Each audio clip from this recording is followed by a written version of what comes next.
های گایز، خیلی خوش اومدین به یه ویدیو دیگه با مهدی.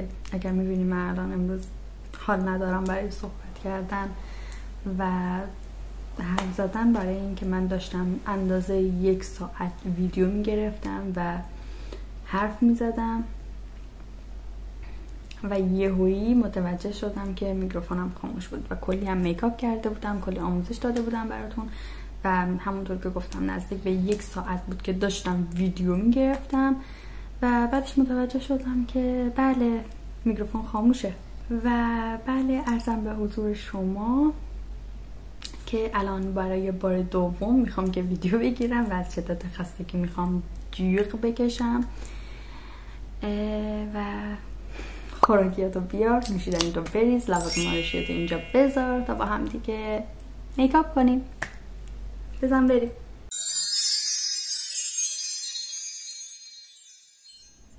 آقا امروز قراره که این میکاپ رو با هم دیگه انجامش بدیم و خیلی خوشحال میشم که تا آخر ویدیو ببینی و میکاپ رو ببینی روی صورت من و به هم بگی که شبیه شده یا نه. توی کامنت ها برام بنویسی. پس ویدیو رو لایک کن، کانال رو سابسکرایب کن تا با هم دیگه میکاپ رو شروع کنیم. اول از همه تونر استفاده میکنیم برای پوستمون که پی اچ پوستمون تنظیم بشه و بعدش میخوایم که سایه چشم رو با هم دیگه انجامش بدیم.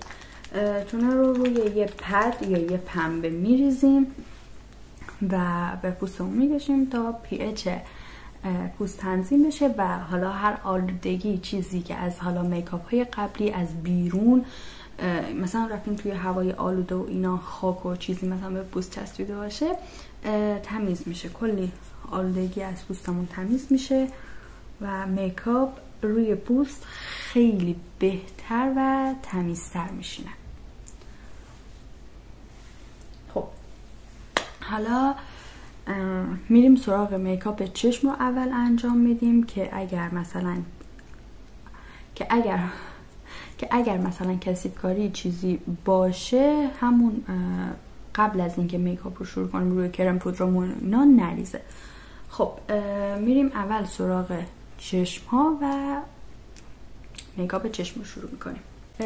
اینو میکشیم خیلی آروم توی این سایه و میتکونیمش. حتما اینو در نظر داشته باشین که یهویی حجم خیلی زیادی از سایه روی چشمهاتون، پشت چشمهاتون نیاد. اینو همینطور به صورت دورانی و رفت و برگشت، دورانی نه، به صورت رفت و برگشت میکشیمش دقیقاً اینجا بالای چشم. همونطور میتکونیمش و همونطور به صورت رفت و برگشت میکشیمش و اگر اضافه روی براشمون بود اونو به صورت بیرون پرتش میکنیم، چون اگر مثلا میخوایم یه کوچولو چشم هامون کشیده تر به نظر برسه، اینو همینطور یه کوچولو مثل دایره های کوچیک و رفت و برگشت اینجا میکشیمش و پرتش میکنیم به بیرون.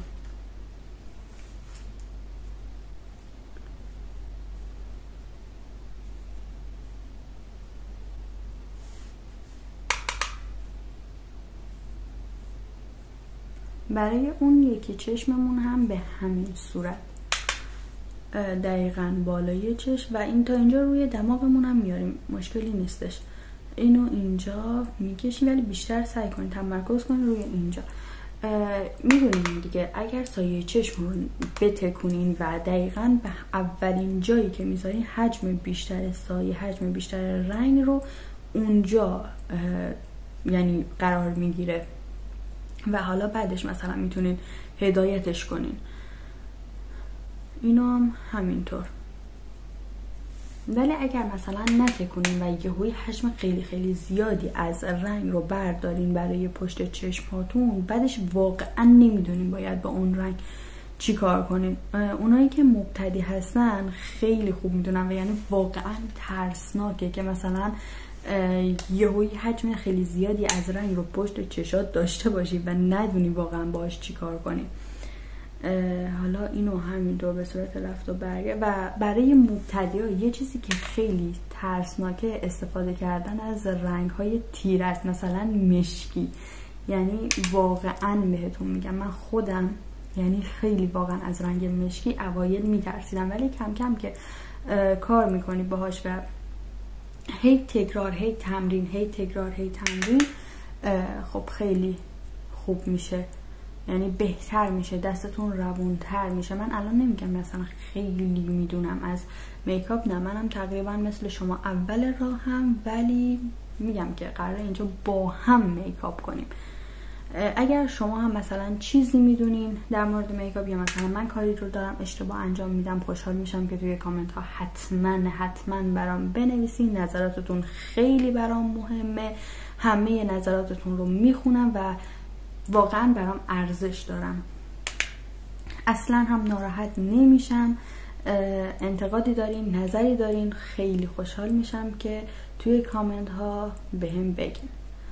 و اگر تا اینجا ویدیو رو دیدی خوشحال میشم کانال منو سابسکرایب کنی، یا اگر برای اولین باره که داری ویدیوی منو میبینی کانال رو سابسکرایب کن، زنگوله کنارش هم بزن تا ویدیوی بعدی زود بیایی و با هم دیگه میکاپ کنیم.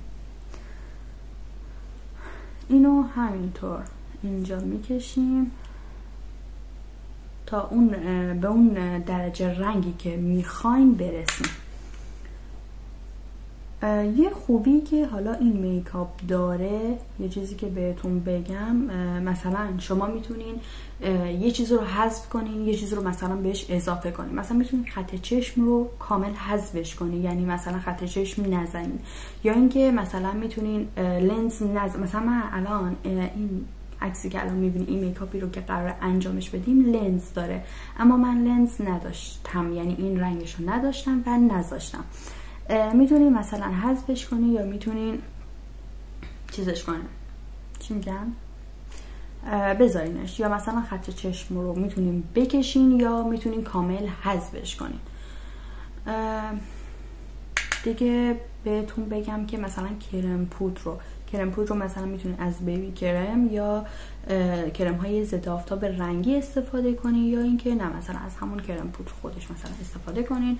فقط با این 3 تا میخوام که میکاپ چشممو انجامشون بدم، با همین 3 تا براش. قشنگ میتونین هم دل بخوایی انجامش بدین، هم میتونین مثلا یه چیزایی رو حذفش کنین، یه چیزایی رو دوباره بهش اضافه کنین. قشنگ دل بخواهیه. حالا از یه میکاپ سرتخت تقریبا این شکلی استفاده میکنیم.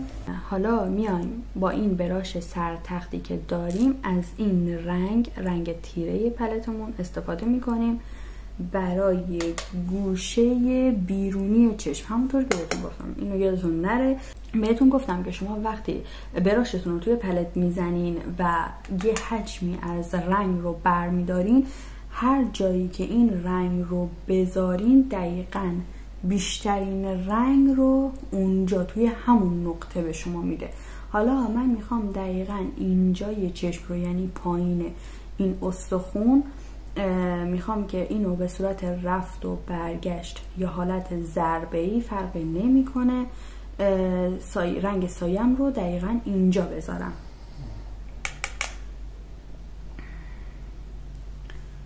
و اینو به این شکل پخشش میکنم، خیلی آروم و خیلی یواش، هیچ عجله‌ای نداری. اینو دقیقاً اینجا به این شکل حالت رفت و برگشتی اینجا انجامش میدی. الان باورتون نمیشه ساعت 1:42 است، یعنی تقریبا نزدیک به ساعت 2 و من 1 ساعت تمام از ساعت 11:30 نشستم پای فیلم گرفتن و یهویی متوجه شدم که بله اوشه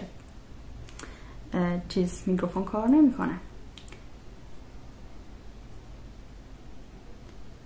اینو دقیقاً همینطور، زیاد از این رنگ نمیخوایم استفاده آنچنانی داشته باشیم، قدری که مثلا فقط رنگ بده، یه رنگ حالت تیره‌ای، مثلا این بن موجه، مثلا این چی میگن نقطه بیرونی چشممون مثلا یه حالت رنگ قهوه‌ای سوخته یا مثلا حالت مشکی طور داشته باشه. برای این چشم هم همینطور، ولی باورتون نمیشه آقا. حالا هی من میخوام هی گله کنم، هی بگم، ولی باورتون نمیشه خودش خط چشم خیلی قشنگ شده بود.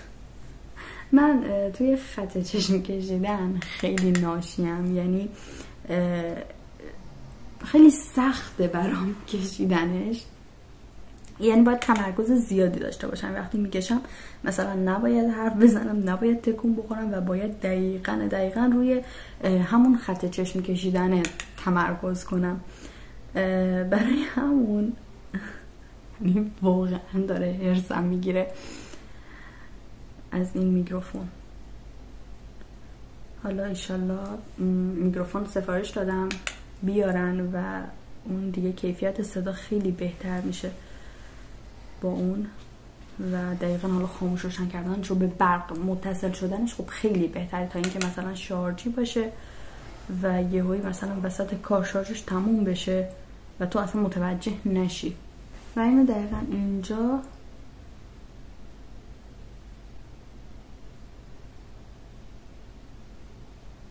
این شکلی میبینین رنگش. حالا این پایین سایه که خیلی چیز شده خرابکاری شده رو بیخیال، اینا پودریه میره.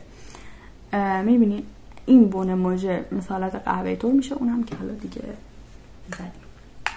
خب حالا من میام با دست، یعنی انگشت، این سایه سفید شاین داره تقریبا با این شاین های ریز طلایی اینجا میذارمش.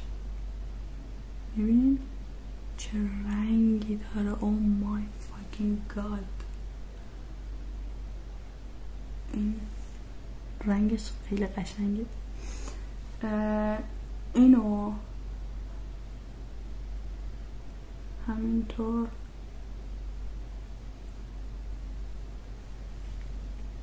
خیلی خوشگل شد، ناز شد،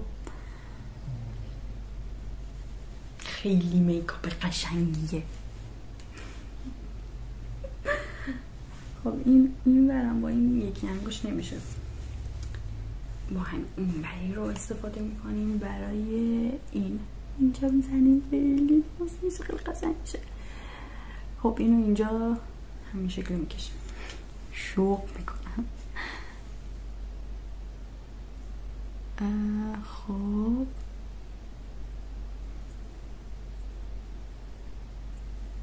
حالا یه چیزی بهتون بگم. چشم های من مثلا الان میبینید من بالا شاین زدم، ولی وقتی دارم مستقیم مثلا به شما نگاه میکنم اینجوریه که اصلا اون شاینه مشخص نیست. نه مشخص نیست. خب اما یه راهکاری دارم برای اونایی که چشم هاشون تقریبا شبیه منه و وقتی مستقیم مثلا به یکی نگاه میکنم، مثلا الان دارم به شما نگاه میکنم، اصلا اون سایه پشت این مشخص نیست. حالا من میام با یه براش سرتخت توی همون شاینی که استفاده کردم میکشم و اینجا میذارمش. میبینین چشام همینطور که بازه، اینو دقیقا اینجا میکشم، خیلی بالاتر. حالا نه خیلی، ولی خب بالاتر. حالا بذارین.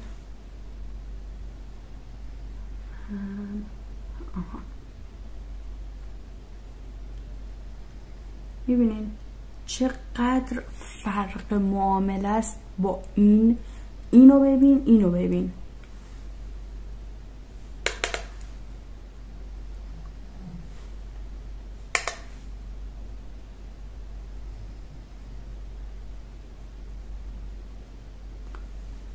حالا خداییش نظر بده ببین این چه شکلی شد، این یکی چه شکلی شد.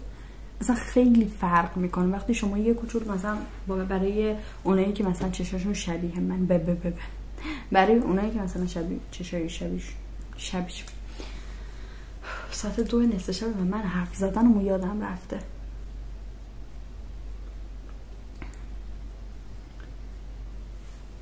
حالا برای این وری هم همینطور اینجا رو میکشیم.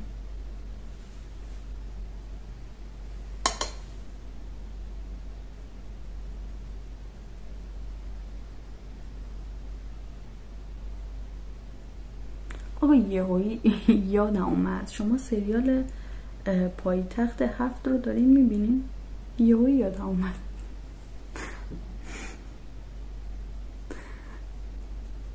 اگر میبینین توی کامنت ها هم بگید نظرتون راجبش چیه، مثل قبلی ها میشه یا نه؟ سارانیکا هم که عوض شدن، ولی خب اینا هم خوشگلن، نازن.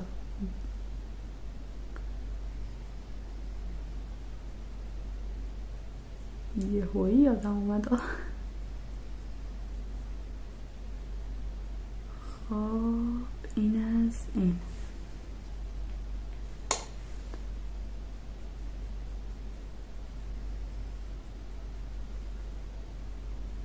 خب ببینین چقدر با اون قبلا فرق کرد که من وقت داشتم به شما نگاه میکردم کل سایه من محو شده بود. چشم تقریبا شبیه چشای آسیایی هست، آسیایی منظورم کره چینی و اینا، و پشتش پف داره، پشتش پف داره، ورم داره و اینا برای همون. خب حالا این تموم شد، حالا میریم سراغ زدن خط چشم، همونی که من توش خیلی خیلی خیلی ناشیم، همونطور که بهتون گفتم، و زدنش خیلی برام یه جورایی چالشه.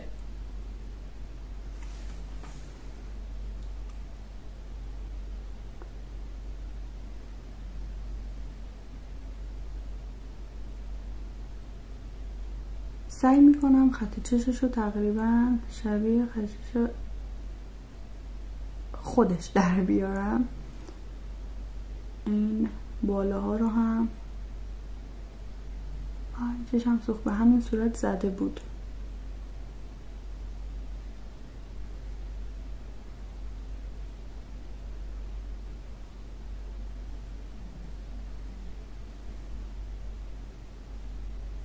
من همین خط چشمی کشیدم 2 ساعت زمان میبره. فکر کنم شبیه خودش شد، نه چشم، ولی چی خیلی خط چشم روی چشم تاثیر داره. چشم کشیدتر میکنه، جذابتر میکنه، جذاب. حالا این برم به همین صورت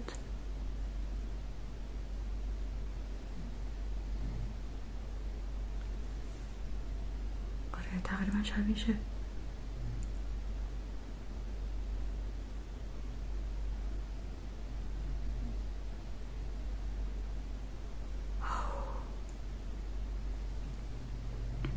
یعنی خنثی کردن بمب اتم اینقدر استرس‌زا نیست، ولی از این خط چشم به شدت متنفرم با این سری که داره.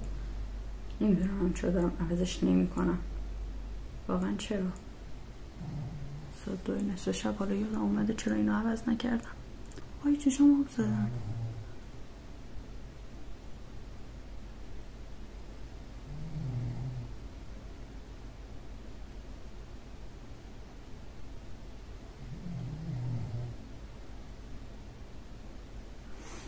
خب دیگه خیلی زیاد دستکاریش نکنم، داره خراب میشه. خدایش داره خراب میشه.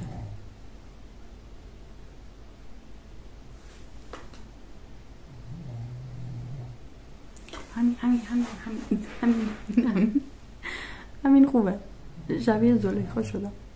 اینو یه ذره تیزترش کنم به اندازه این حداقل برسه. همین میخیال مهدیه، بسه دیگه، کم کم دارم کار خرابی میکنم، بسه. از این صدا خوش هم میاد خدایا. خب ابرومونم یه کوچولو بالا میکشمش، تمیزش میکنم حداقل مرتب بشه تا این یه کوچولو خشک بشه.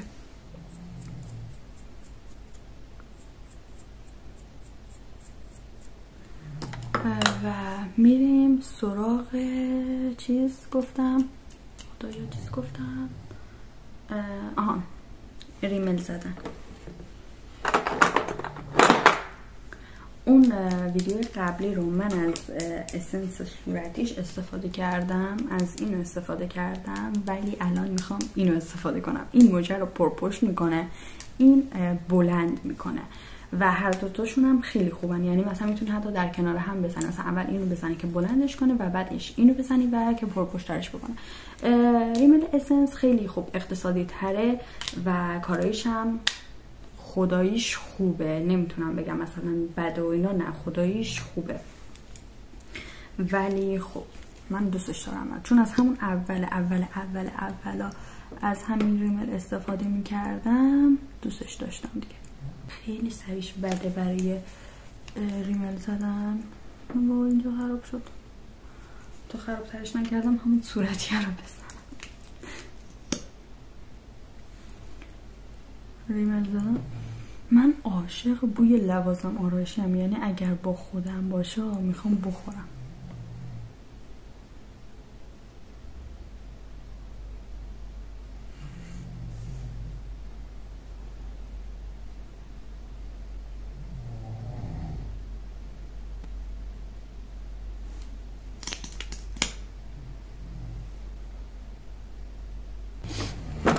خب من ریمل رو زدم، خب ولی یادم رفت که باید این سایه زیر چشم رو بزنم که اینو میذارم برای آخر سر، که چون میخوام الان کانسیلر رو اینا هم بزنم دیگه، احتمال میدم که شاید مثلا پاک بشه. حالا میریم برای صورت. ولی خدا وکیلی میکاپم خیلی تمیز شد، خیلی دوستش دارم، خیلی قشنگ شد. میکاپ هنوز انجام ندادم کاملش رو، ولی سایه چشم خیلی دوست دارم. چیکار دارم میکنم با خودم، با زندگی؟ میخوام یه کوچولو کرم مرطوب کننده بزنم، ذره خیلی کم میزنم. مرطوب کننده خوبه، پوستتون مرطوب میکنه. مرطوب کننده و آبرسان یعنی بزنین اون پوستتون از اون خشکی که هستش در میاد. میدونی چی میگم؟ مرطوب کننده و آبرسان باعث میشه پوستتون اگر خشک باشه، این آبرسان قشنگ میخوردش. چی میگم؟ پوستتون آبو میکشه به خودش، یعنی جذب میکنه. و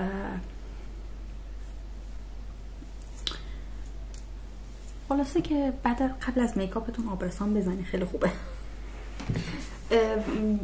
آبرسان رو که میزنی به پوستتون، ماندگاری میکاپتون خیلی بهتر میکنه، پوستتون رو مرطوب میکنه. خیلی خوشحالم واقعا شما رو دارم، حالا هر چند نفری که هستین، هر چند کم، ولی خیلی دوستتون دارم. خب حالا بریم سراغ بعد از آبرسانی که زدیم یه کوچولو مکس میکنیم، یعنی بعد از هر کدوم از این مراحلی که انجام میدیم یه کوچولو مکس داشته باشین. خب خیلی خیلی خیلی خیلی خوبه. میریم سراغ پرایمر رو میزنیم جاهایی که خیلی منافذ داره، منفذ خیلی زیاده. مثلا مثل روی دماغ زیاد منافذ داره و اینجاها، اینجا و پیشونی. پرایمر که استفاده میکنم پرایمر گابریانیه که اگر مثلا خیلی اقتصادی تره، بودجهش مثلا چی دارم میگم، پرایمر گابریانی قیمتش مناسبه و کارایش خیلی خوبه، یعنی صورتتون رو مخملی میکنه و باعث میشه که کرم پودر خیلی خوب روی صورتتون بشینه و مثلا چیز بشه، صاف بشینه روی پوستتون. اصلا انقدر نرم میشه جایی که حالا مثلا میزنی، خیلی خوب. فقط حواستون باشه که اصلا به زیر چشم و به چشمتون برخوردی نکنه. حالا هر چندم که هر چیزی کنم به چشم بخوره حساسیت میده، ولی خب خلاصه خیلی حواستون رو جمع کنین به چشم نخوره.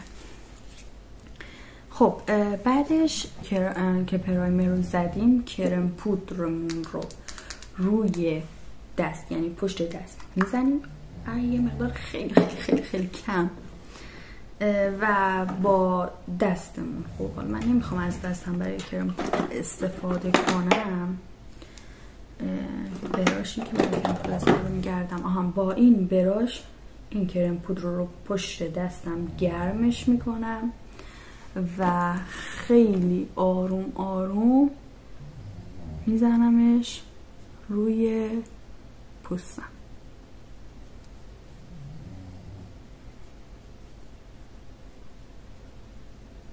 و هر جایی که کرم پودر رو میخواد و لازم داره رو من کرم پودر میزنم. به گردنم هم بزنم که یک دست‌تر بشه.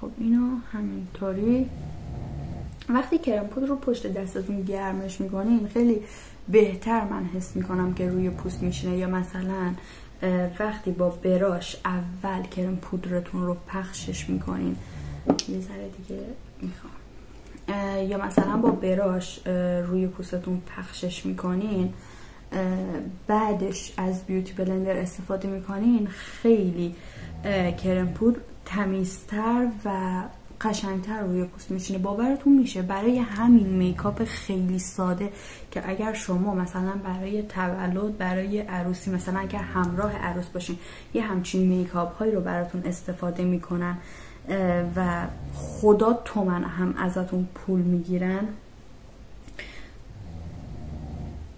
اینو شما خیلی راحت خودتون میتونین انجامش بدین. دیدین که اصلا کاری نداشت و خیلی راحت بود. شما خیلی راحت میتونین با وسایلی که مثلا اقتصادی باشه، مثلا لوازم آرایشی ایرانی که قیمتاشون هم واقعا مناسبه، میتونین استفاده کنین برای خودتون و یه همچین میکاپ تر و تمیزی داشته باشین. من میام کرم پودرم و با بیوتی بلندری که از قبل نمدارش کردم، پوستم کرم پودر رو با پوستم فیکس میکنم، روی پوستم فیکس میکنم. خدایا.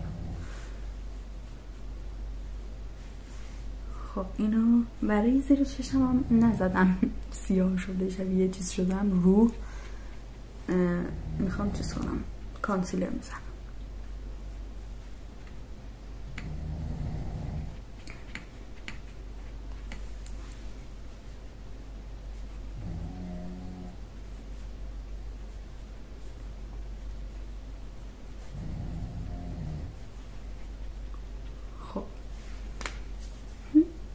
خیلی قشنگ شده، حس میکنم بابای من عاشق این میکاپ چشم شدم. از کانسیلری که تقریبا همرنگ پوستمه استفاده میکنم برای اینجا زیر چشمم. خیلی زیاد نزدیک به چشم نمیزنم و اینجا توی گودی. کانسیلری که خیلی یعنی همرنگ پوستم باشه استفاده میکنم.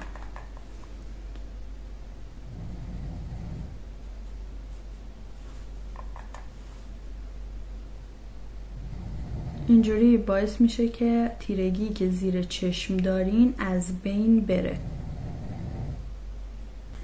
و میام با یه اینجوری بیوتی بلندر خیلی کوچیکن قشنگ اینو زیر چشم فیکسش میکنم. با اینو فیکس کردن چیزی یا مثلا بلند کردن کانسیلر خیلی راحت تر آقا، خیلی راحت تر. یعنی امتحانش کنین، فقط امتحانش کنین. من قبلا با براش مثلا فیکس میکردم یا همون بیوتی بلندر بزرگ که کرم پودرمو مثلا فیکس میکنم، ولی با اینا خیلی کار راحت تره. یعنی الان من یه مدت خیلی طولانیه که کلا از همین استفاده میکنم، خیلی بهترم و خیلی قشنگترم. مثلا چیز کانسیلر فیکس میشه زیر پوست. بعدش میام از یه کانسیلری که من اصلا دوستش ندارم که و از رنگ یعنی پوستم هم روشن‌تره استفاده میکنم. اینجا اینجا اینجا و اینجا خیلی مقدار خیلی خیلی کم اینجا رو هم میزنم و همچنین اینجا اینو اینطوری اینم میزنم قشنگ بشه و با این اول اینو فیکسش میکنم.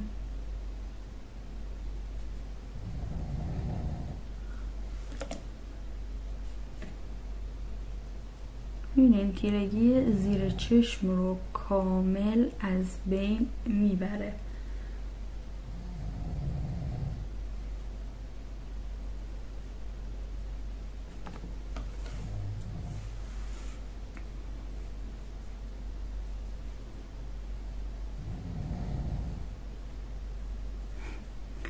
اینو و بعدش اینا رو اینجا که چیز میزنین، کانسیلر میزنین، صورت رو خیلی چیز میکنه، لیفتینگ نشون میده، لاغرتر نشون میده.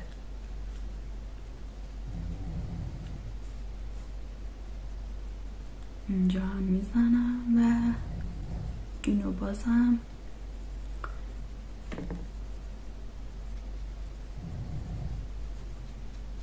کانسیلر رو به صورت ضربه‌ای و رو به پایین تقریبا فیکسش میکنم، یه همچین حالتی. هنوز باز خیلی کار داریم با کانسیلر. اینو یادم رفت.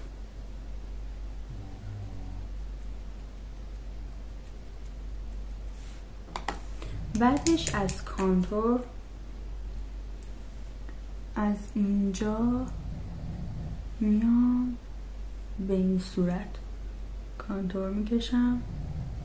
البته باید این شکلی باشه، اشکالی نداره. میام همینو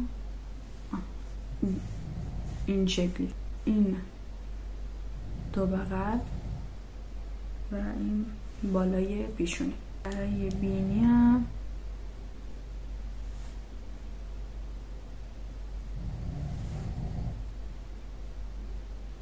با یه بیوتی بلندر من اینو این شکلی فیکسش میکنم. این یه حالت سایه‌ای میندازه اینجا و اینا رو هم همینطور.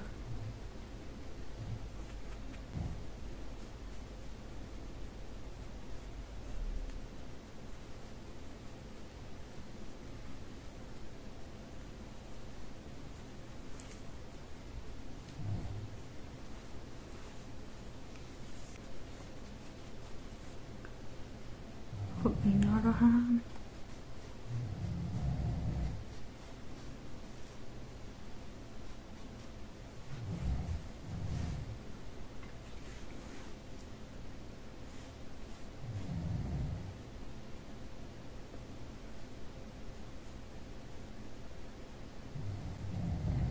و بعدش میام روی این کانتوری که کشیدم با یه همچین براشی که تقریبا خیلی کم تراکمه میام از کانتور پودرین بر میدارم و کانتور که کشیده بودم رو فیکسش میکنم.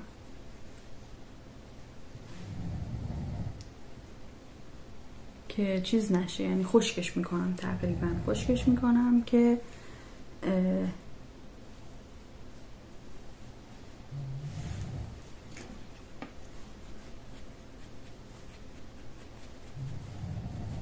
و بعدش با یه کانسیلر دوباره این پایین کانتوری که کشیدم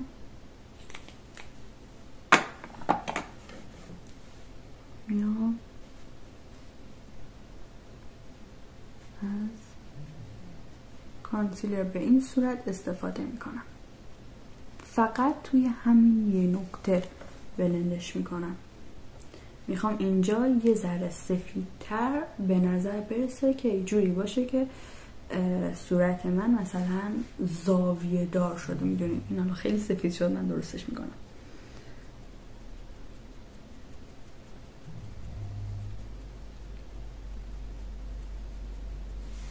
بعد با این بزرگتره میام اون سفیدتره رو بر میدارم، چون این نمش بیشتره دیگه. خب میام اینو بر میدارم و کانتور رو بیشتر فیدش میکنم. خب میبینین چطوری شد؟ خوب شد به نظرم. و بعدش از یه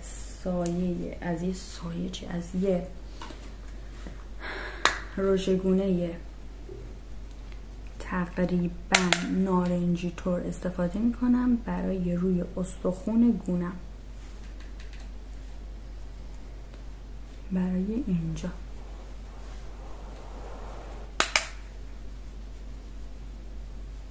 یعنی دقیقا بالای کانتور قرار میگیره.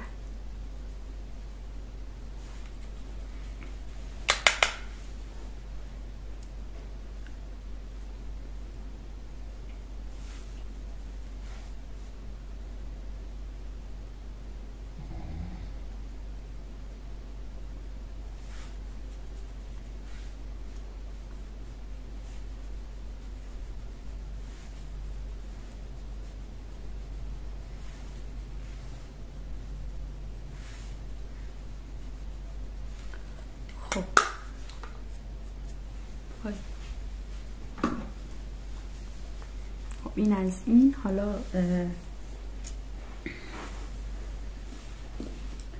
مونده فقط برای کانتورینگ بینی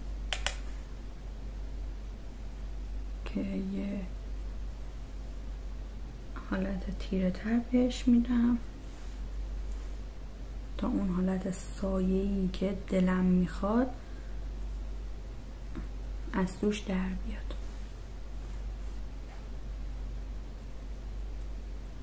با این براش میام پودری که روی این مونده رو.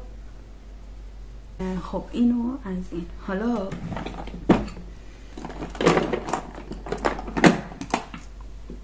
از یه هایلایتر استفاده میکنم، از یه هایلایتر و اینجای بینی رو دقیقا توی این گودی میبینید اینجا رو و اینجا نوک بینی. من از این نوک بینی خیلی خوشم میاد، خیلی دوستش دارم. بعد دوباره از همین هایلایتری که استفاده کردم یه مقدار به پشت چشمم میکشمش به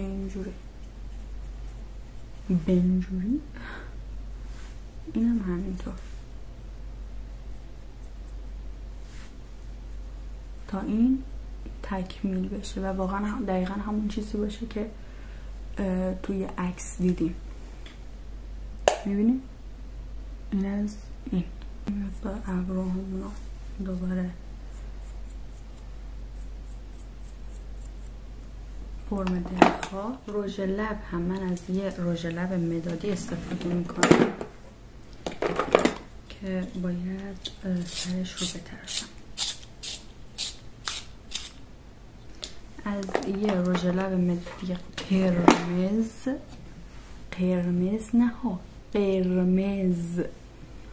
استفاده میکنم. اول دور لبمو خط لبش رو میکشم،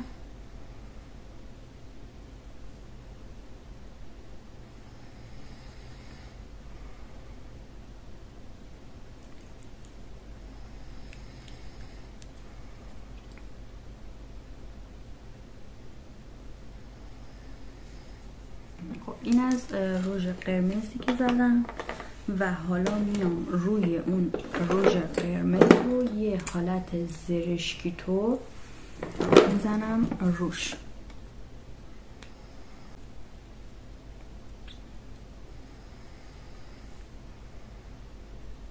در بیارم دستم چقدر رژ لبی شدن.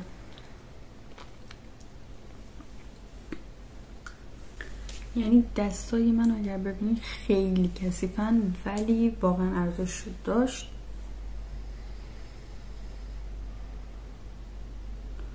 دقیقا این میکاپ همون میکاپی شد که خیلی قشنگه. و نظر شما چیه؟ شبیه شد یا نه؟ و خوشحال میشم که نظرت رو توی کامنت ها برام بنویسی و بریم که با هم دیگه ویدیو رو تمامش کنیم.